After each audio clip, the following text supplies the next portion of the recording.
Bonjour et bienvenue à l'AHA. Je suis le professeur Gilles Lemel et nous allons parler de cette session Late Breaking 2 de l'AHA.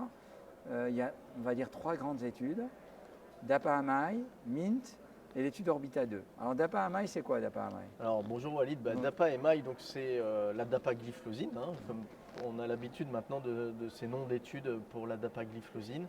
Donc c'est du post-infarctus et c'est des patients qui ne sont pas diabétiques et qui ont soit une dysfonction ventriculaire gauche, soit une onde Q résiduelle sur l'électrocardiogramme.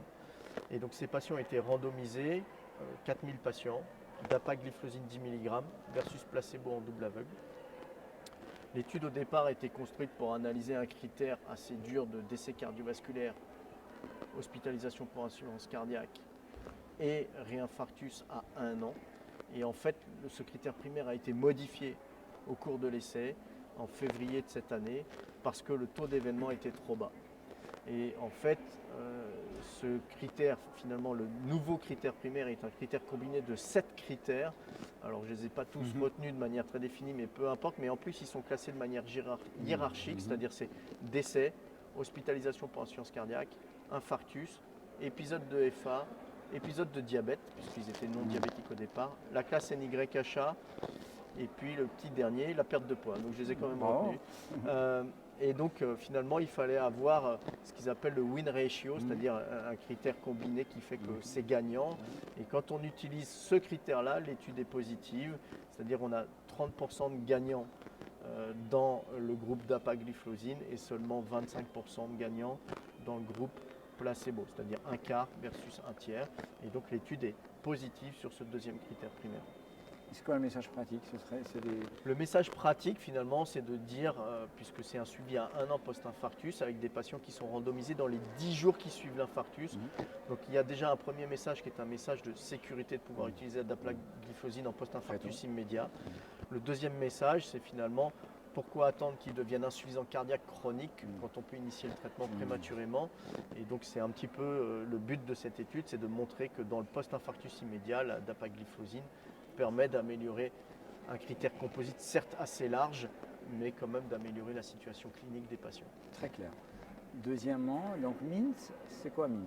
Alors MINT, deuxième étude présentée aujourd'hui, c'est une étude là encore du post-infarctus. Alors c'est STEMI, non-STEMI, tout confondu. C'est beaucoup de non-STEMI, c'est 80% de non-STEMI, c'est 3500 patients, 80% de non-STEMI et 50% d'infarctus de type 2. Et le but de MINT, c'était d'avoir des patients qui ont une anémie en post-syndrome coronaire aigu, donc moins de 10 grammes d'hémoglobine. Et ils étaient randomisés en deux stratégies.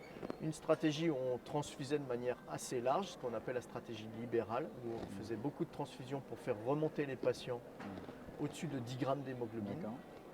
Et l'autre stratégie qui est une stratégie restrictive, où on était autorisé à transfuser en dessous de 8 grammes, mais on n'était pas obligé. Par contre, en dessous de 7 grammes, il fallait transfuser les patients.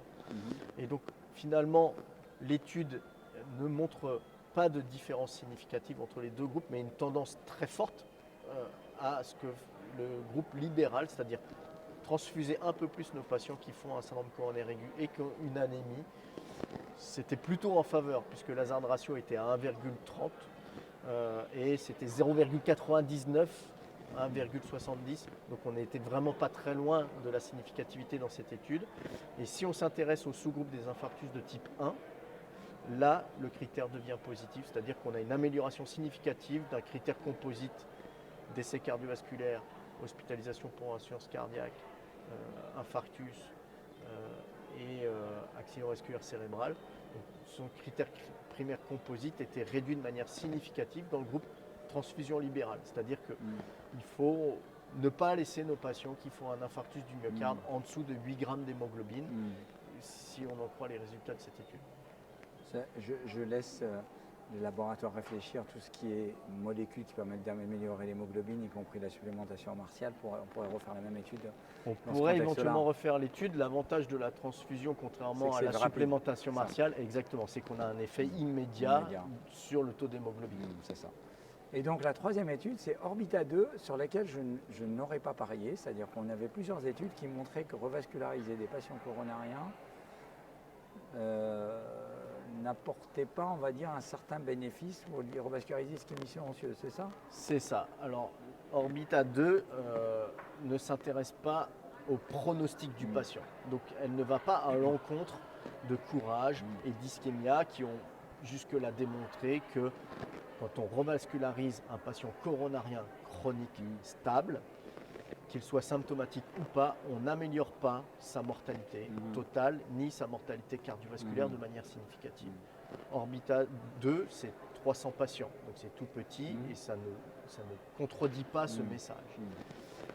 Orbita 2, c'est donc 300 patients coronariens chroniques randomisés, donc soit monotronculaires, bitronculaires ou tritronculaires, sachant que 80% des patients étaient monotronculaires, symptomatiques, un type d'angine de poitrine ou équivalent d'angine de poitrine, et ils étaient randomisés en 2 groupes.